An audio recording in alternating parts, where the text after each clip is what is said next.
The lawyer's voice crackled through my phone speaker as I sat in my truck outside the warehouse. Mr. Brennan, I need you to come to our office immediately.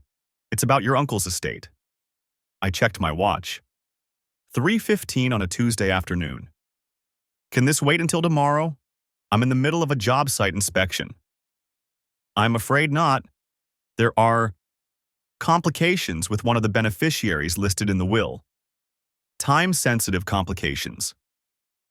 Something in his tone made my stomach tighten. Uncle Walt had passed 3 weeks ago, and I'd been named executor of his estate. The old man had been meticulous about everything in life. I couldn't imagine what complications he'd left behind.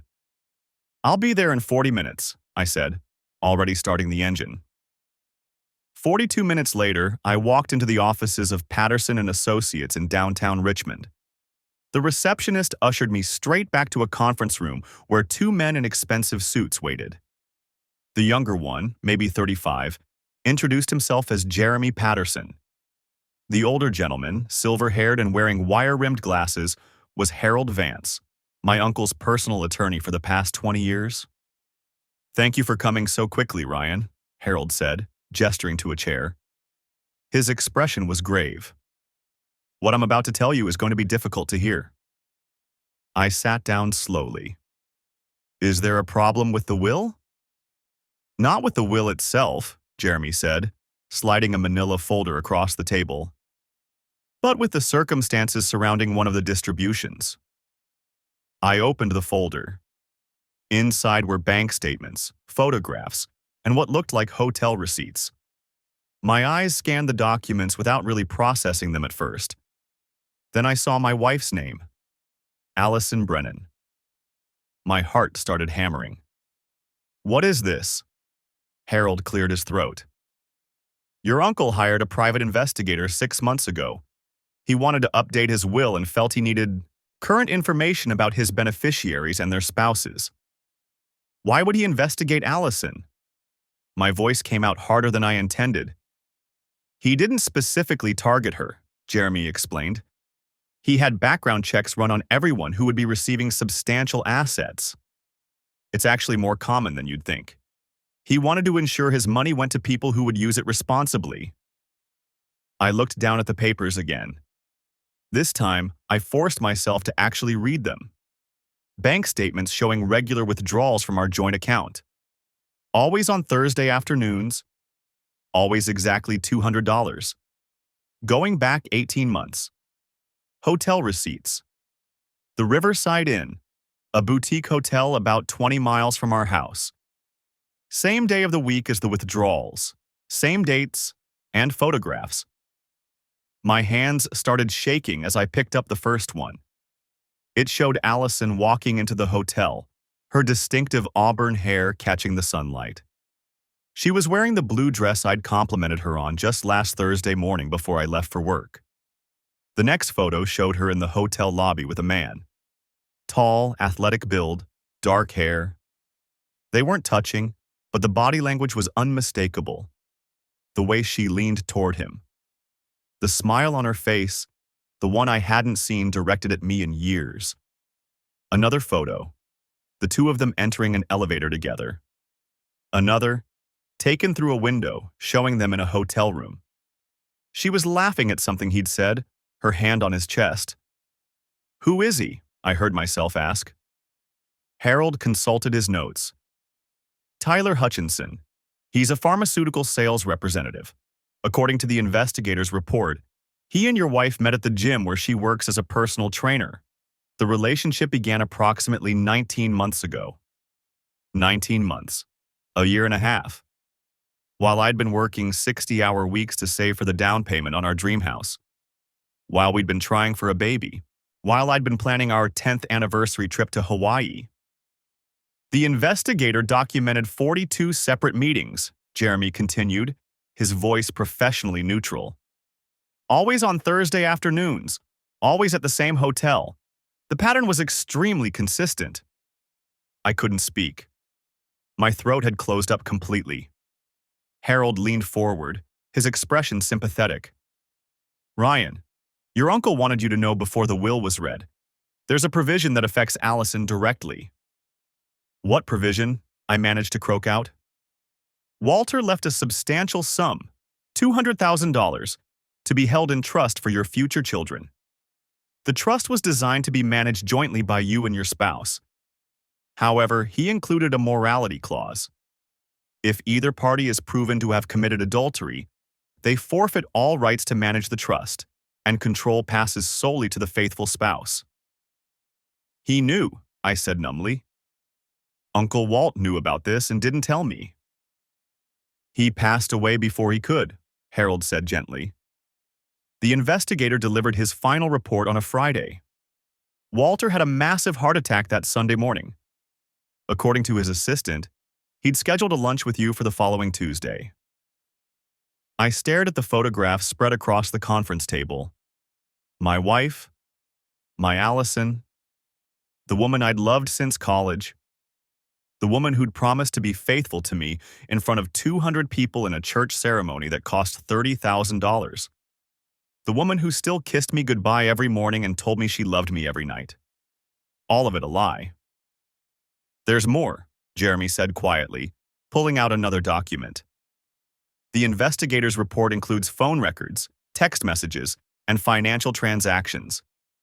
Your uncle wanted to be absolutely certain before he made any accusations. The documentation is comprehensive.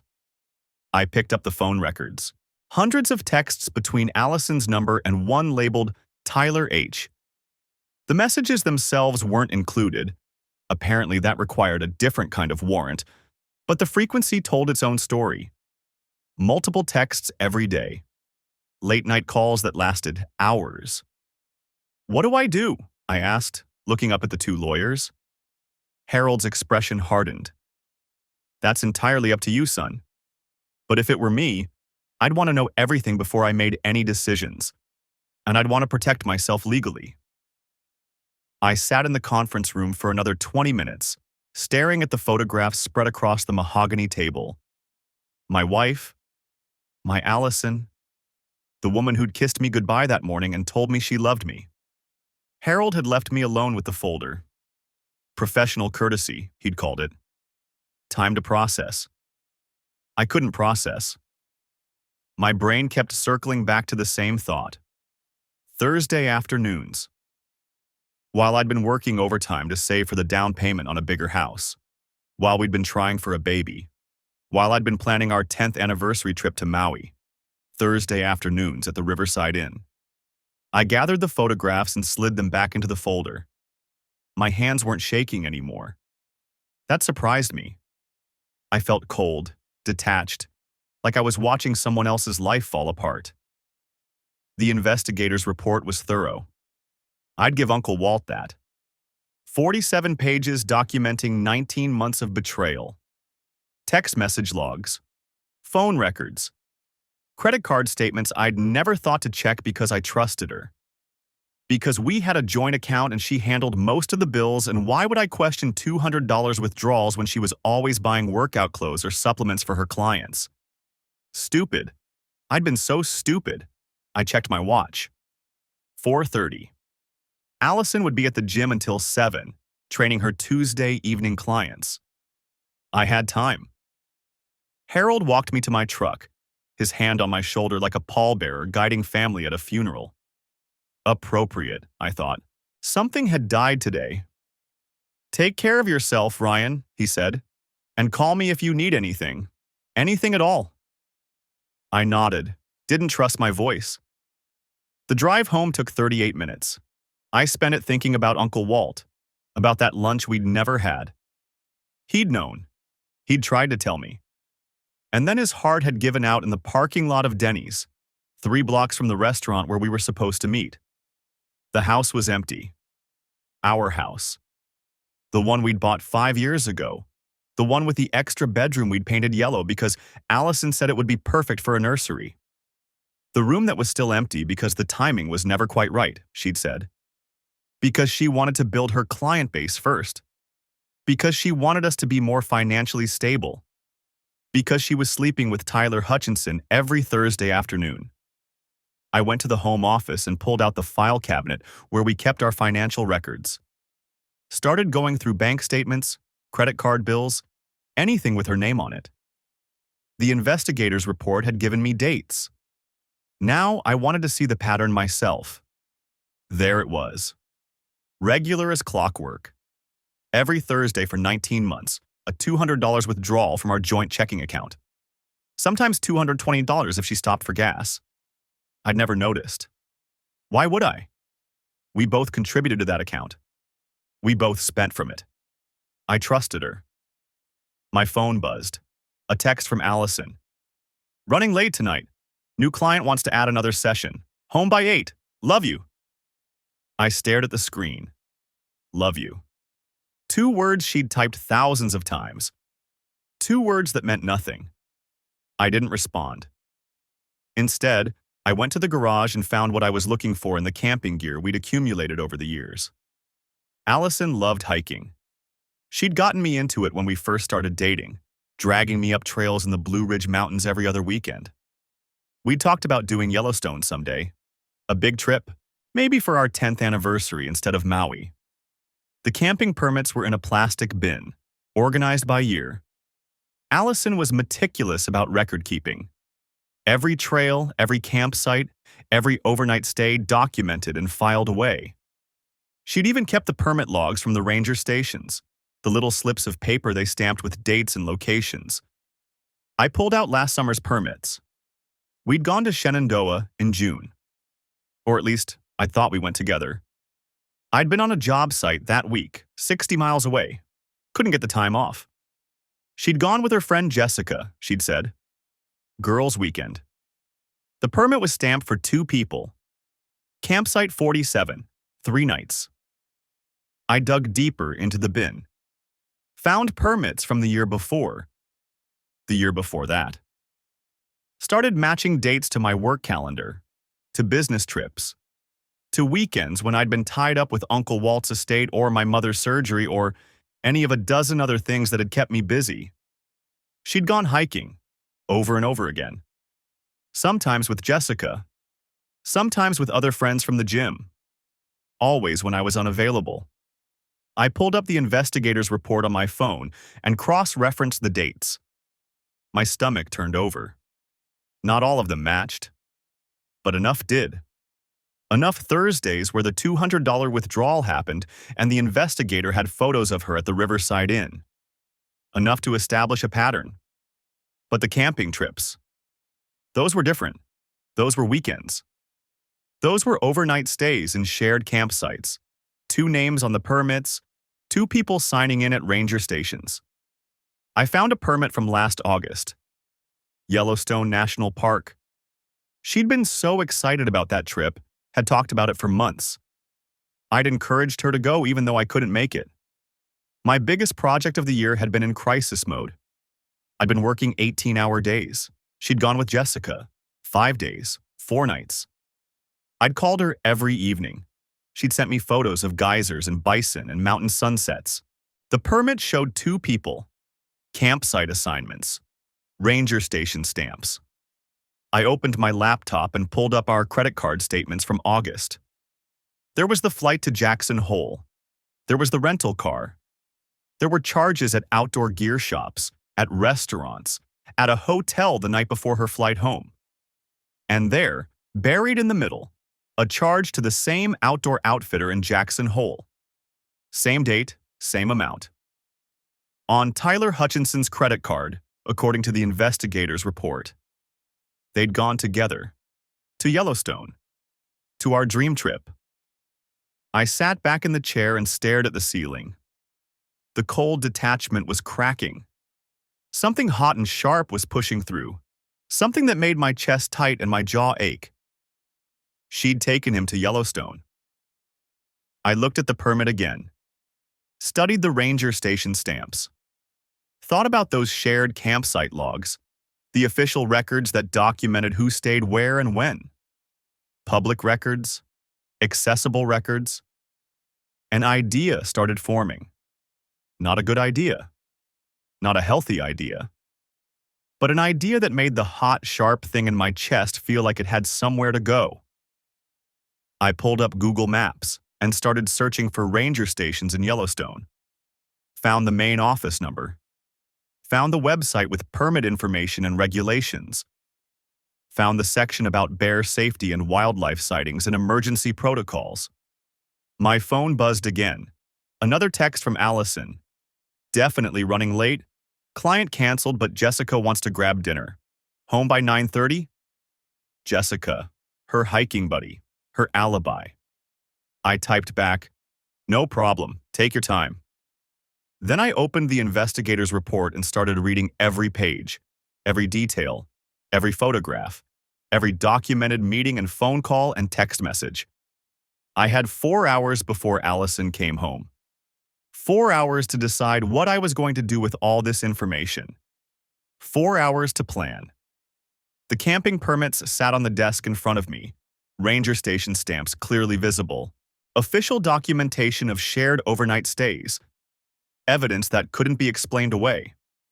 I picked up the permit from Yellowstone, ran my finger over the stamped dates, thought about her coming home with stories about the trip, about the trails she'd hiked and the wildlife she'd seen, thought about me listening and smiling and asking questions and never once suspecting that every word was a lie.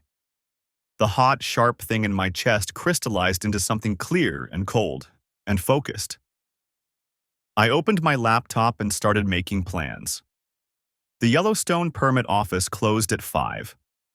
I had until then to get everything I needed. I pulled up the Park Service website on my phone, navigating to the backcountry permit system. Every overnight stay required a permit. Every permit required names, dates, and designated campsites. The system logged everything, who went where, when, and with whom. I'd memorized the dates from the investigator's report. July 12th, 18th last summer. The week Allison told me she was going with Jessica to reconnect with nature while I worked a critical warehouse expansion project that had me sleeping 4 hours a night. My fingers moved across the keyboard, pulling up the permit records. The Park Service kept digital copies for 2 years. I entered Allison's name and the date range. There it was. Permit, JYNP 2023-47821. Allison Brennan and Tyler Hutchinson. 6 nights. Shared campsites, 4D3, 5E2, and 3A1. Backcountry sites, remote locations requiring 8 to 12 miles of hiking to reach. The kind of places I'd shown her on maps for years, talking about the trip we'd take someday when I had time off. She'd taken him instead. I downloaded the permit, printed it. Then I pulled up her social media from that week. She'd posted photos, her smiling at geysers, standing beside thermal pools, sitting by a campfire. I'd liked every single one from my phone during 15-minute lunch breaks, proud of her for taking the trip even though I couldn't go. I zoomed in on the campfire photo. There, barely visible at the edge of the frame, a man's boot. Hiking boots I didn't recognize. My phone showed 3:47. Allison's shift at the gym ended at 6. I had 2 hours and 13 minutes. I opened my email and composed a message to the Park Service, requesting confirmation of the permit details for a legal matter. They responded within 20 minutes with an official PDF, complete with the park ranger's stamp and signature. Both names. Both signatures on the permit application. She'd signed her real name. Tyler had signed his. They'd stood together in some ranger station, filling out paperwork, planning their week in the wilderness while I was pricing steel beams and negotiating with contractors. I printed everything: the permit, the confirmation email, the social media photos with timestamps.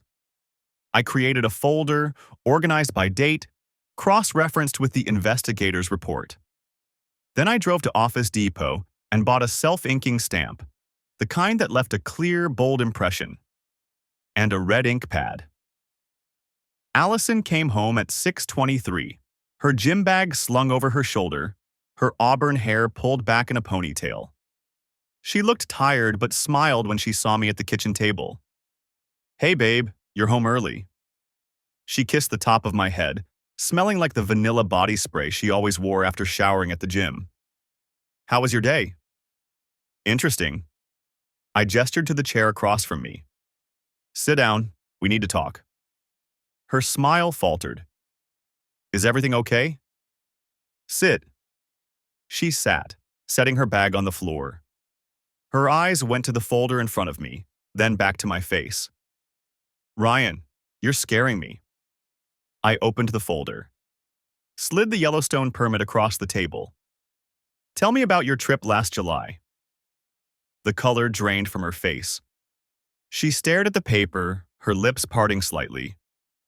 What? The permit's pretty clear. You and Tyler Hutchinson, 6 nights, 3 different campsites. I kept my voice level, each word measured. You told me you were going with Jessica. Ryan, don't. I held up my hand. I've got the investigator's report. I've got 19 months of hotel receipts. I've got photographs. But this? I tapped the permit. This is the one that really gets me. Her hands were shaking. I can explain. You took him to Yellowstone. My voice cracked despite my efforts to control it. We planned that trip for 3 years. I showed you every trail, every campsite. We had maps marked up in the den, and you took him. It wasn't like that. You signed a federal permit with his name next to yours. You hiked to backcountry campsites. You shared a tent. I pulled out the campfire photo, the one with his boot visible. You posted pictures while I was working 60-hour weeks so we could afford the house you wanted. Tears were streaming down her face now. Ryan, please! I picked up the stamp I'd bought. Opened the red ink pad. Every permit needs a stamp, I said. Official documentation, proof that you were there. I pressed the stamp into the ink, then onto the permit, right across both signatures. Then again, and again. Each stamp overlapping the last, the dates from the investigator's report. Every Thursday afternoon at the Riverside Inn, every withdrawal from our joint account, every lie. Ryan, stop! I stamped the permit until the paper was nearly solid red. Then I slid it back across the table. That's 19 months of stamps, I said. 42 Thursdays, 1 week in Yellowstone. Want to count them? She was sobbing now, her face in her hands. I'm sorry. I'm so sorry. It was a mistake. A mistake is forgetting to buy milk. This? I gestured at the evidence spread across the table. This was a choice. 43 choices. You chose him every single time. I love you. Don't.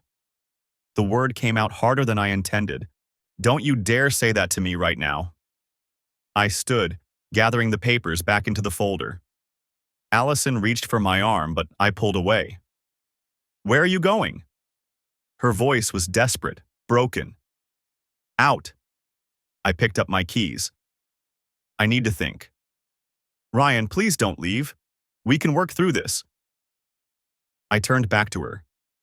She looked small, crumpled in the kitchen chair, mascara running down her face. Part of me, the part that had loved her for 10 years, wanted to comfort her. But that part was drowning under the weight of 43 betrayals. Did you love him? I asked. She looked up, her eyes red and swollen. What? Tyler. When you were in Yellowstone, sharing campsites, hiking trails we planned together, did you love him? She opened her mouth, closed it. I don't know. That's what I thought. I headed for the door. Where are you going? She called after me. I didn't answer. I got in my truck and drove. The Park Service website had a section for reporting wildlife sightings.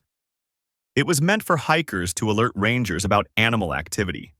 Bear encounters, aggressive elk, anything that might affect trail safety. Reports could be submitted anonymously, and rangers took them seriously. They had to. A grizzly sighting near a campsite meant immediate closures, evacuations, safety protocols. I pulled into a gas station parking lot and opened my laptop, connecting to my phone's hotspot. The reporting form was simple. Location, date, time, description of the sighting. Tyler Hutchinson still worked for the same pharmaceutical company. His LinkedIn profile showed he was attending a medical conference in Jackson Hole, Wyoming, 45 miles from Yellowstone's south entrance. And according to his Instagram story from 2 hours ago, he was planning a quick overnight hike to relive some memories. Backcountry Campsite 4D3. The same site he'd shared with my wife. I filled out the report. Aggressive grizzly sow with cubs spotted near campsite 4D3. Charged hiker. Recommend immediate closure and evacuation. I submitted it.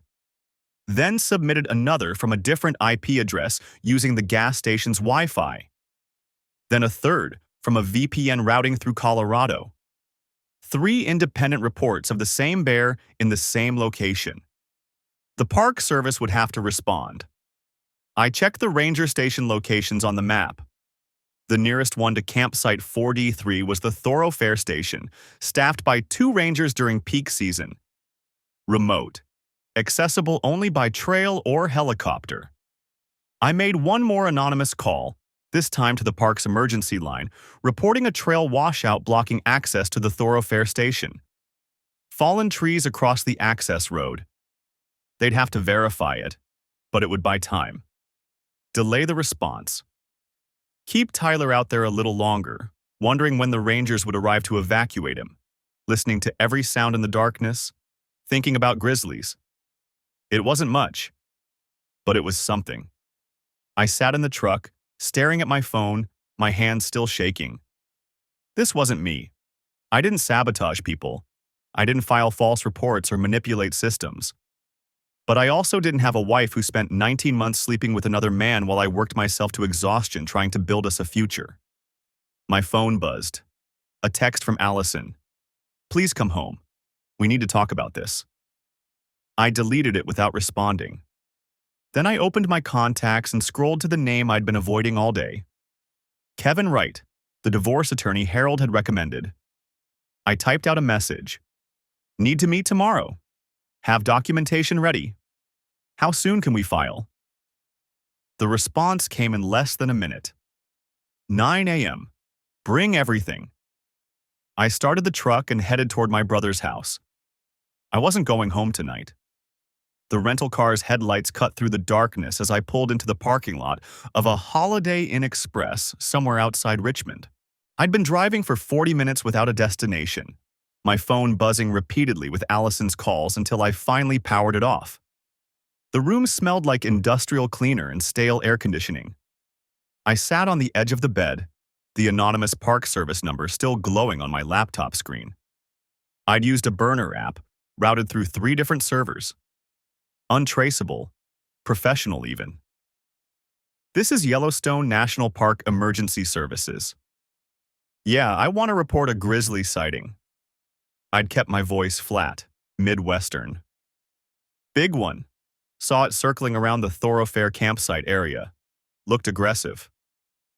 Can you provide your exact location, sir? I'm hiking out, near the trail junction by Bridger Lake. That bear was heading straight for the established campsites.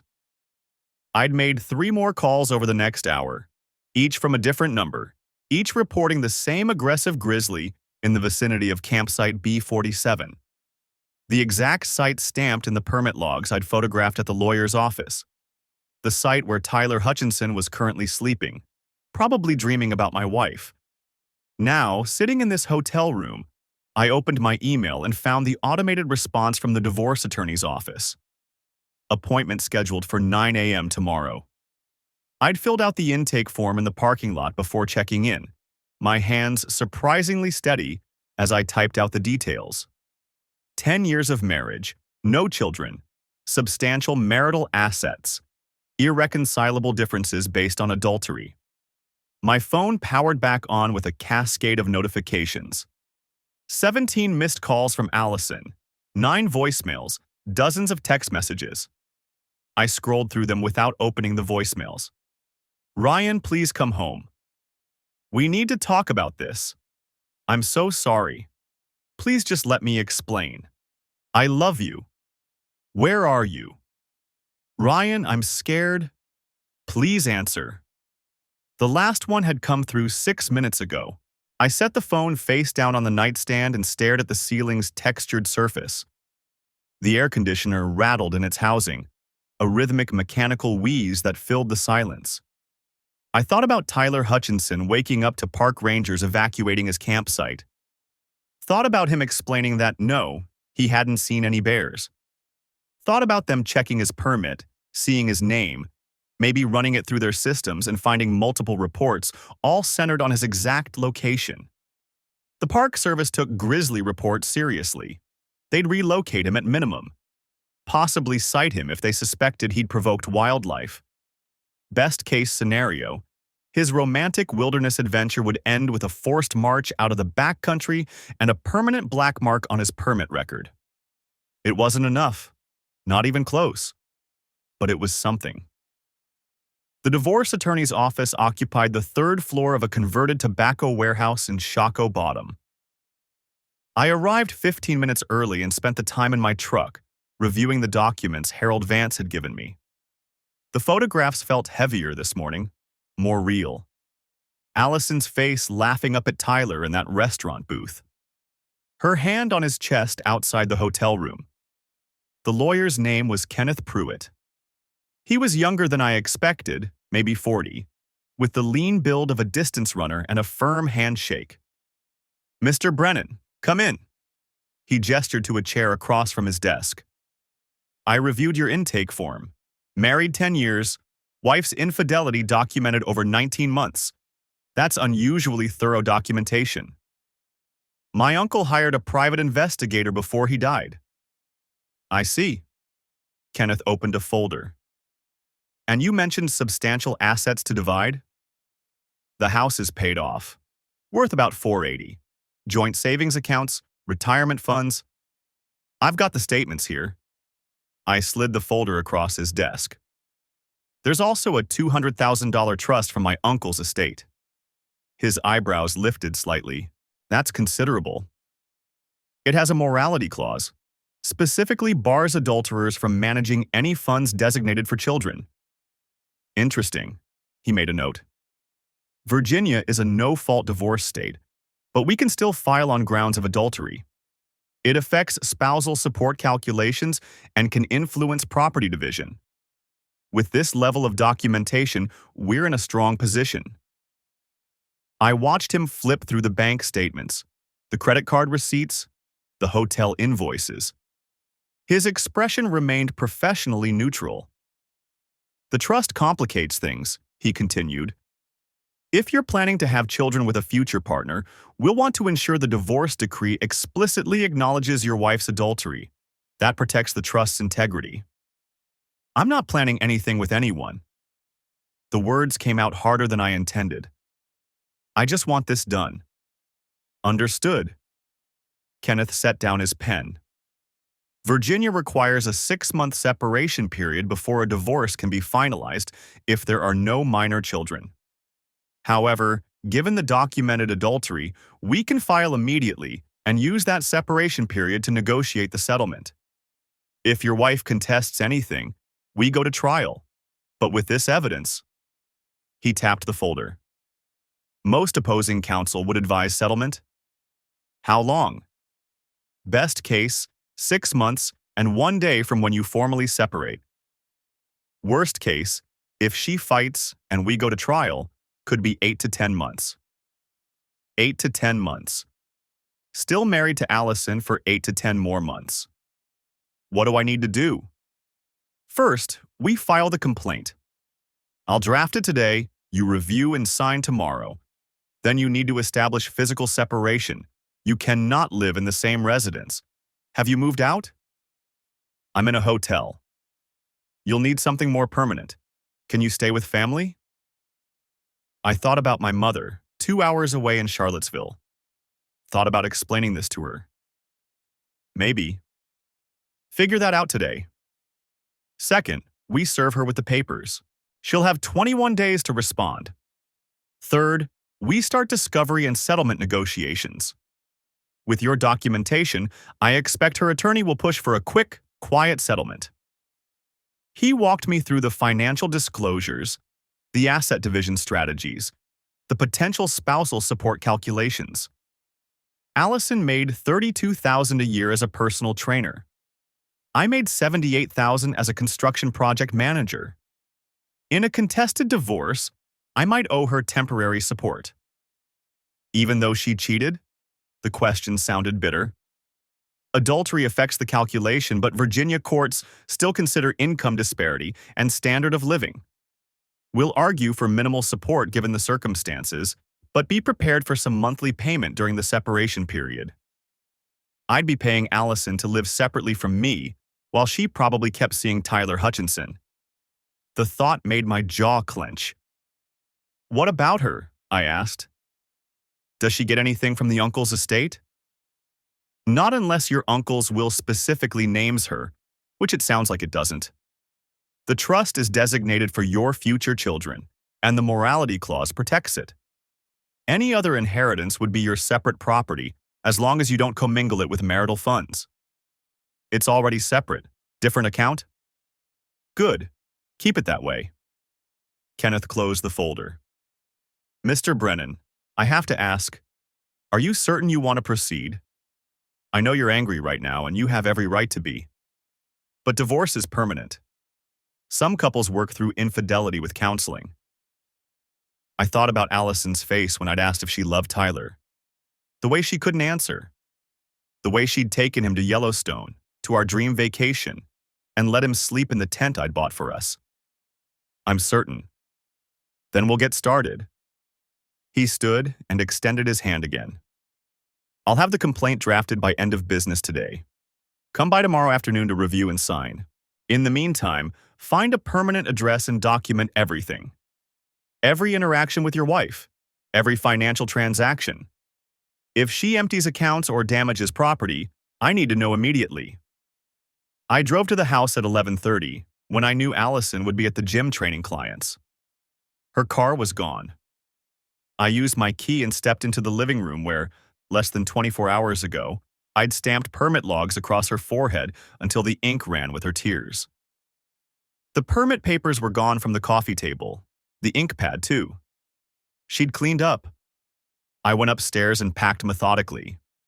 Clothes, toiletries, my laptop, important documents. I took the framed photo of Uncle Walt from my nightstand. Left the wedding photos on the walls. In the garage, I loaded my camping gear into the truck. The tent, sleeping bags, camp stove, backpacks. Everything I'd bought for Yellowstone, everything Tyler had used. I was carrying the last box to the truck when my phone rang. Unknown number. Hello? Mr. Brennan? This is Ranger DeWitt with Yellowstone National Park Service. The voice was official, clipped. I'm calling about some grizzly bear reports we received last night. My stomach dropped. I'm sorry? We received multiple reports of an aggressive grizzly in the Thoroughfare region. The calls came from different numbers, but our investigation suggests they may have originated from the same source. We take false wildlife reports very seriously, Mr. Brennan. They're a federal offense. I forced my voice steady. I'm not sure why you're calling me. Because one of the reports mentioned a specific campsite, B47, the same site currently occupied by Tyler Hutchinson, who, according to our permit records, recently shared that site with an Allison Brennan. Your wife, I believe? I didn't answer. Mr. Brennan, making false reports to a federal agency is punishable by up to 6 months in prison and a $5,000 fine.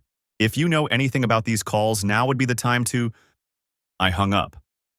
The ranger's voice on the phone had been younger than I expected. Female. Professional, but with an edge that told me she'd dealt with plenty of idiots before. Mr. Brennan, this is Ranger Caitlin Webb, calling from Yellowstone National Park. I need to speak with you about some radio communications we've traced back to your phone number. I'd been sitting in my truck outside Kenneth Pruitt's office, still holding the divorce papers he'd just given me to review. The call had come through my cell at 4:30 on a Friday afternoon, exactly 1 week after I'd made those bear reports. I'm listening, I said. You filed 3 separate grizzly bear sighting reports in the Lamar Valley area last Friday evening. All 3 reports were false. Do you understand that filing false wildlife reports is a federal offense under Title 18, Section 1001? My hands tightened on the steering wheel. I do now. The reports caused us to evacuate 6 campsites and redirect 2 hiking parties. We spent 18 man-hours investigating your claims. A park ranger hiked 8 miles in hazardous conditions to verify a sighting that never happened. I didn't say anything. What could I say? That I'd wanted Tyler Hutchinson to spend his solo wilderness retreat running from imaginary bears instead of finding whatever peace he'd been looking for? That I'd wanted him to feel a fraction of the fear I'd felt when I saw those photographs? Mr. Brennan, are you there? Yes. I need you to explain why you filed these reports. I looked down at the divorce papers on my passenger seat. Petition for dissolution of marriage.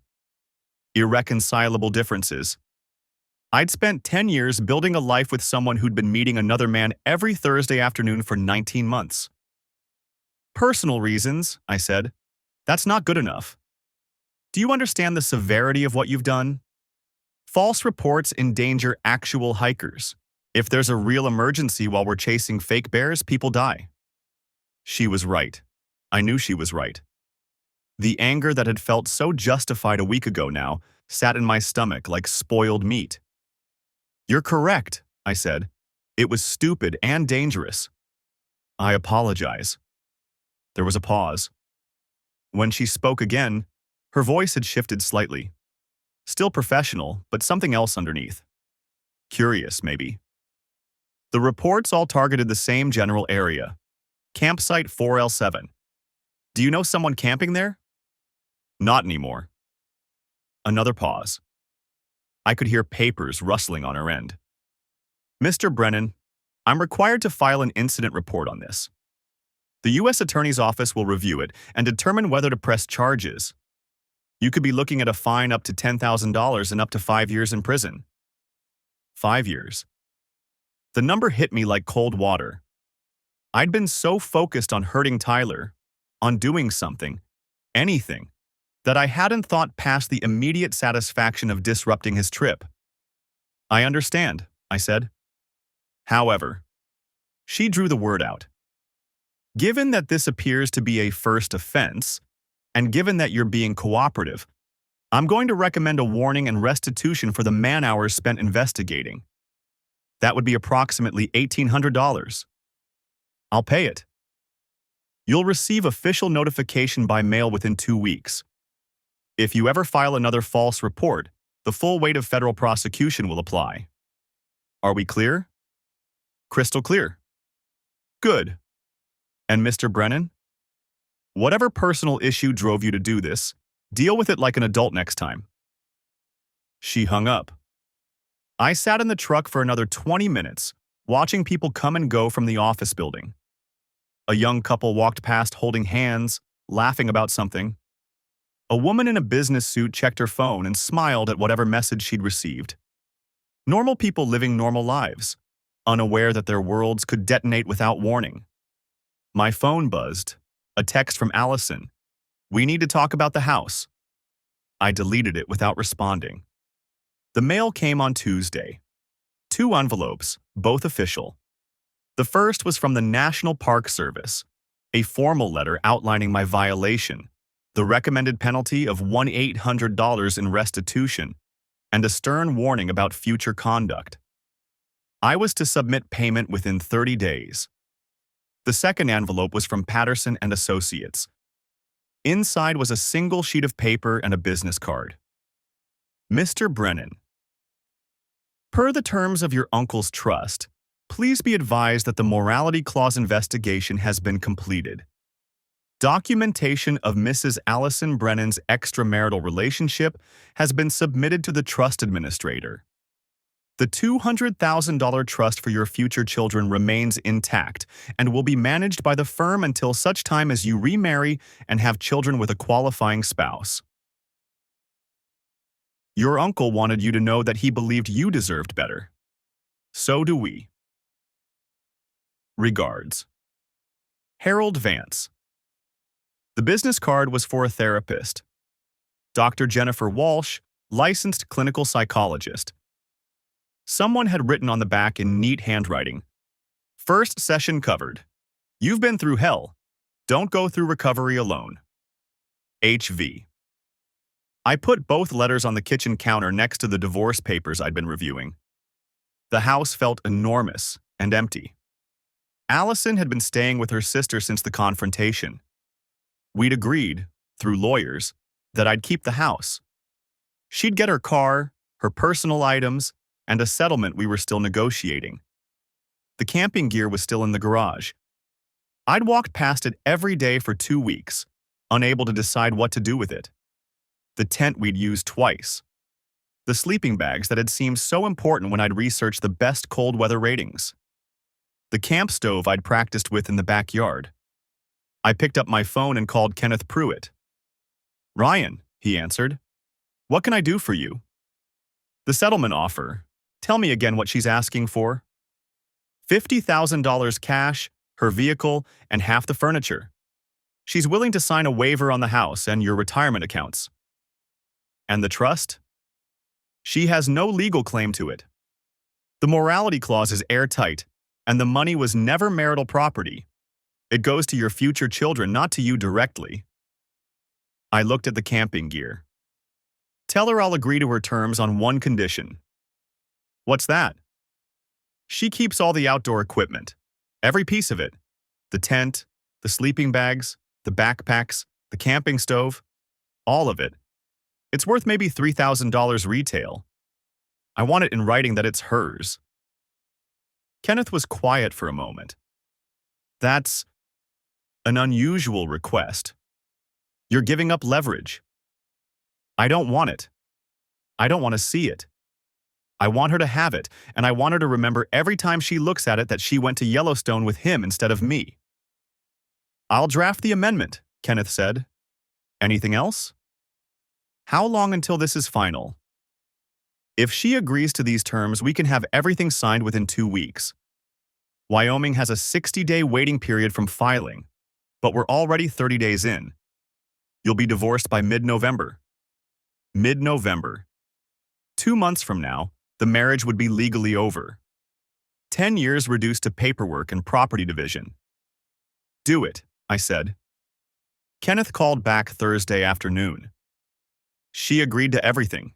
She seemed surprised about the camping gear clause, but her attorney confirmed she'll take it. We're signing next Tuesday at 10 a.m. Tuesday came with rain. I drove to Kenneth's office in the same truck I'd been sitting in when Ranger Webb called. The same truck I'd driven to Uncle Walt's lawyers 3 weeks earlier. Everything had changed, and nothing had changed. Allison was already there when I arrived, sitting in a conference room with her attorney, a sharp-looking woman named Barbara Collins. Allison had lost weight. Her auburn hair was pulled back in a ponytail, and she wasn't wearing makeup. She looked up when I walked in, and I saw something in her eyes I couldn't quite name. Regret, maybe? Or just exhaustion. We didn't speak. Kenneth and Barbara handled everything, sliding papers across the table for signatures. Initial here, sign here, date here. The whole thing took 45 minutes. When it was done, Barbara gathered her copies and stood. "The camping equipment is in my car. I'll have it transferred to yours." "That's not necessary," I said. "It's hers now." Allison finally spoke. "Ryan, I don't want it. I don't need—" "The agreement says you take it," I said, looking at her directly for the first time. "So take it, use it, don't use it, burn it. I don't care, but it's yours." She opened her mouth, closed it, nodded once. They left first. I sat in the conference room for another 10 minutes, staring at my copy of the dissolution agreement. Kenneth sat across from me, patient. "You okay?" he finally asked. "I paid $1,800 to the Park Service for filing false bear reports." He raised an eyebrow. "Did you?" "Yeah, stupid thing to do." "Probably feel better?" I thought about it. About Tyler running from phantom bears. About Allison taking home camping gear she'd never use. about Uncle Walt's trust sitting there, waiting for a future I couldn't imagine yet. No, I said, but I'm done feeling worse. The camping gear sat in Allison's garage for 3 weeks before I heard about it again. Kenneth Pruitt called me on a Thursday morning. I'd started noticing Thursdays more acutely since everything happened. Your ex-wife's attorney contacted me, he said. Allison wants to know if you'll take back the camping equipment. I was standing in the warehouse break room, coffee halfway to my mouth. What? She says she has no use for it. Wants to know if you want it or if she should donate it. The coffee tasted like metal. I set the cup down. Tell her to do whatever she wants with it. It's hers. You sure? There's probably $5,000 worth of gear there. I'm sure. I hung up and stared at the break room wall. Someone had taped up a motivational poster about teamwork. The coffee maker gurgled behind me. She couldn't even keep the camping gear. Couldn't look at it without thinking about Tyler, probably. Or maybe she'd tried to use it with him and found it didn't work the same way. I hoped it was the latter. I hoped every tent stake reminded her of what she'd destroyed. 2 days later, Kenneth called again. The gear's been donated to a youth wilderness program in Montana. Her lawyer sent me the receipt for tax purposes in case you want to amend your return. I don't want anything from her. Understood. There's one more thing. He paused. Tyler Hutchinson was transferred. My hand tightened on the phone. Transferred where? His pharmaceutical company moved him to their Boston office. Happened last week. I didn't say anything. I thought you'd want to know, Kenneth said. Apparently, the Park Service incident created some complications with his employer. They have contracts with federal agencies. Having an employee connected to false federal reports, even peripherally, wasn't a good look. He didn't make the reports. No, but his name was all over the investigation. The ranger who called you, Webb, he filed a detailed incident report. Hutchinson's company got a copy through their federal liaison. They decided a transfer was the cleanest solution. After I hung up, I sat in my truck for 20 minutes. Tyler was in Boston, 3,000 miles away. The affair had cost him a cross-country relocation, probably damaged his career trajectory. It should have felt like victory. It felt empty. I drove home, my new home, a one-bedroom apartment near the warehouse, and found a letter in my mailbox. No return address. Wyoming postmark. Inside was a single sheet of paper, handwritten in neat block letters. Mr. Brennan, I'm the ranger who called you about the false bear reports. Ranger Webb. I wanted you to know that we found evidence at the Thoroughfare campsite after Hutchinson evacuated. He'd left food improperly stored. We also found marijuana, which is illegal in the park. We issued citations for both violations.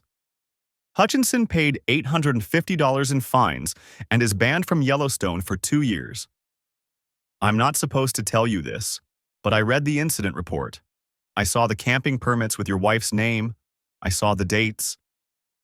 What you did was wrong, but I understand why you did it.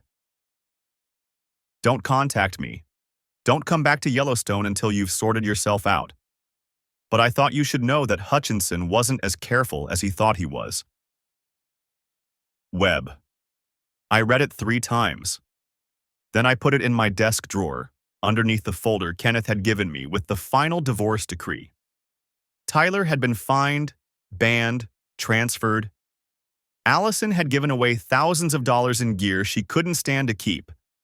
And I had an $1,800 restitution payment and a federal warning on my record. Nobody had won. Spring turned into summer. I worked 60-hour weeks because I didn't know what else to do. The apartment stayed sparse, couch, bed, TV, desk. I didn't buy camping gear. Didn't buy much of anything except groceries and coffee. Uncle Walt's trust sat untouched. $200,000 for children I didn't have with a woman I'd never met. Sometimes I thought about Walt dying before he could tell me about Allison.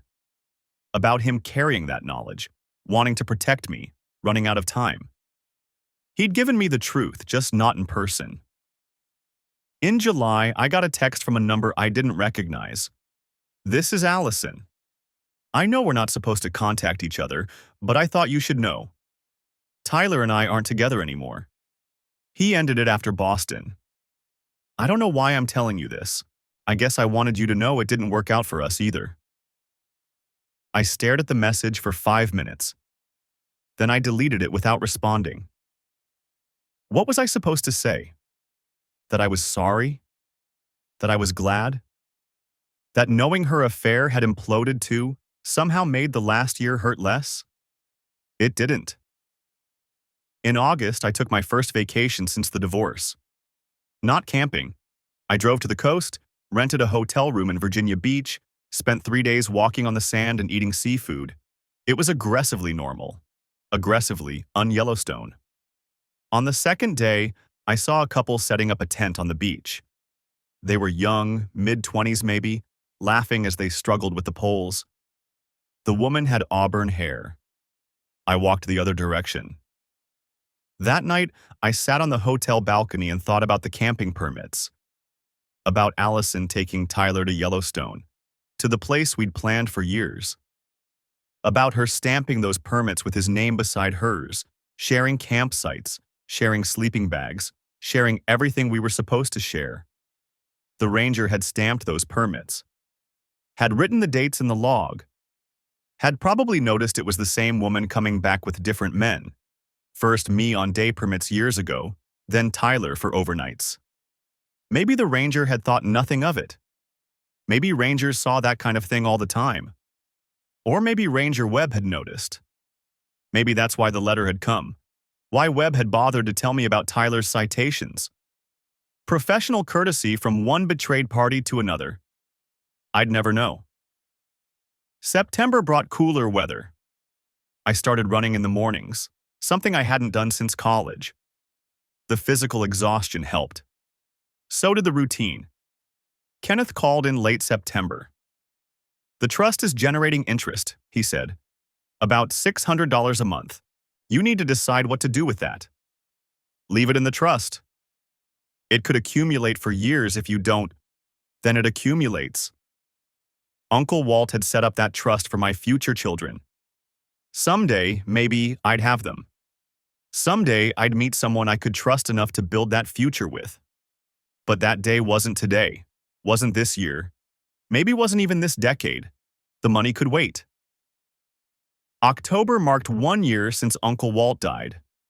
1 year since Harold Vance had slid that manila folder across the conference table and destroyed my marriage. I drove to the cemetery where Walt was buried. Stood at his grave for the first time since the funeral. "You tried to tell me," I said to the headstone. "You ran out of time, but you tried."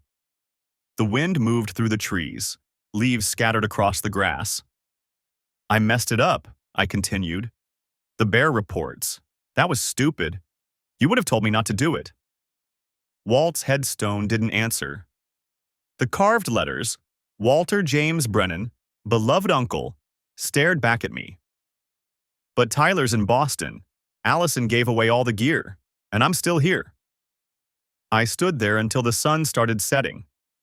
Then I drove back to my apartment, ordered pizza, and watched a baseball game on TV. It was the most normal evening I'd had in a year. The camping gear was gone. Tyler was gone. Allison was gone. And I was still here, still standing, still moving forward. It wasn't triumph. It wasn't victory. But it was something. 2 years after the divorce became final, I met Dr. Jennifer Walsh for what would be our last session. The therapist Uncle Walt's lawyer had recommended had become a fixture in my life. Weekly appointments that had gradually stretched to bi-weekly, then monthly. "You seem different," she said, settling into her chair. "Lighter, maybe." I thought about it. I sold the house last month. How did that feel? Like closing a book I should have finished reading a long time ago. I'd walked through the empty rooms one final time, looking for ghosts. Found none. Just walls and floors and the faint outline where our wedding photo had hung in the hallway. A young couple bought it. They're expecting their first kid. Jennifer smiled. And the apartment? Bought a small place in Ashland, closer to work. 2 bedrooms, which is one more than I need, but it felt right. What I didn't tell her was that I'd started dating someone. Nothing serious yet. Coffee twice, dinner once, a movie last weekend. Her name was Rachel, and she worked as a civil engineer. She'd never been to Yellowstone, didn't particularly care about camping, preferred hotels with room service. It was refreshing. Have you thought more about what we discussed last month? Jennifer asked. About forgiveness? I had. I'd thought about it constantly. I don't think I'll ever forgive Allison for what she did, but I'm not angry anymore. That's different, right? Very different. Anger is exhausting. Acceptance is just acceptance. I'd seen Allison once since the divorce, accidentally, at a grocery store 6 months ago. She'd looked tired, older. We'd made eye contact across the produce section. She'd opened her mouth like she wanted to say something, then closed it. I'd nodded once and kept walking. There was nothing left to say. What about the trust? Jennifer asked. Still sitting there, still accumulating interest. Maybe someday I'll have kids who can use it. Maybe not. Either way, Uncle Walt's money is doing what he wanted, waiting for something better. And if that day never comes? I shrugged. Then it goes to charity when I die. The money isn't the point anymore. The point, I'd realized somewhere between the divorce and now, was that Uncle Walt had tried to protect me. He'd hired that investigator not out of suspicion, but out of love. He'd wanted to make sure his money went to people who deserved it, and he'd discovered I was married to someone who didn't. He'd died before he could tell me. But he'd left me the truth anyway. That was the inheritance that mattered. I stopped by the cemetery on my way home from Jennifer's office. Hadn't been there in months. The leaves were turning, the same autumn colors that had been falling the day I'd stood here and talked to Walt's headstone about my mistakes. I'm doing better, I said to the carved granite. Still not camping, probably never will, but I'm okay with that now. A groundskeeper was working nearby, raking leaves into neat piles. Normal work, honest work, the kind of thing that mattered because someone had to do it, not because it was dramatic or important. I thought about the false bear reports, about Tyler getting transferred to Boston, about Allison giving away gear she couldn't stand to look at. All of it had felt so urgent at the time, so necessary. Revenge disguised as justice. But it hadn't fixed anything, hadn't made me feel better, hadn't erased 19 months of betrayal or 1 week in Yellowstone or 42 Thursday afternoons. What had helped was time, therapy, work, routine, slowly rebuilding a life that didn't include someone who'd spent 1.5 years lying to me. I learned something, I told the headstone. Revenge doesn't heal anything. It just makes you someone you don't want to be. The ranger's letter was still in my desk drawer at home, underneath the divorce decree. I'd thought about burning it 12 times. Never had. It sat there as a reminder, not of Tyler's fines or Allison's betrayal, but of the moment I'd crossed a line I shouldn't have crossed. Making those false reports hadn't hurt them. It had hurt rangers who'd hiked 8 miles chasing phantom bears. It had hurt hikers who'd been evacuated unnecessarily. It had hurt me, turning me into someone who'd file federal violations out of spite. I'd paid the $1-800 restitution. But the real cost had been looking at myself in the mirror and seeing someone I didn't recognize. I'm better now, I said. Not perfect, but better. The groundskeeper moved to another section. The wind scattered leaves across Walt's grave. I stood there for another minute, then headed back to my truck. Rachel had texted earlier asking if I wanted to grab dinner tomorrow. I'd said yes. It was just dinner, just 2 people getting to know each other. No grand plans, no dreams of Yellowstone, just possibility. The moral of this story isn't about revenge or justice or even betrayal. It's simpler than that. You can't undo what's been done. You can't stamp enough permits or file enough false reports or hurt someone enough to make your own pain disappear. Allison made her choices. Tyler made his. I made mine. We all paid for them. But somewhere between the divorce and now, I'd stopped keeping score. Stopped cataloging who'd suffered more or who deserved what. The camping gear was gone. The marriage was gone. The anger was gone. What remained was just me, moving forward, one day at a time. Uncle Walt had left me $200,000 I might never use. But he'd also left me something more valuable. The truth, delivered too late to save my marriage, but early enough to save me from wasting more years on someone who didn't deserve them. That was the real inheritance. Not the money. Not the trust. Not even the documentation that had made the divorce straightforward. The gift was knowing. And knowing had set me free. I drove home to my 2-bedroom house in Ashland, ordered Chinese takeout, and texted Rachel back about dinner. Tomorrow was Friday, a new week, a new start. The camping gear was gone, donated to kids in Montana who'd use it to build better memories than I ever had. Tyler was in Boston, probably still wondering how his career had derailed so quickly. Allison was somewhere in Richmond, living with choices she couldn't take back. And I was here, finally understanding that the best revenge isn't revenge at all. It's building a life so good that the people who hurt you become irrelevant to it. I wasn't there yet, but I was getting closer. And that, I'd learned, was enough.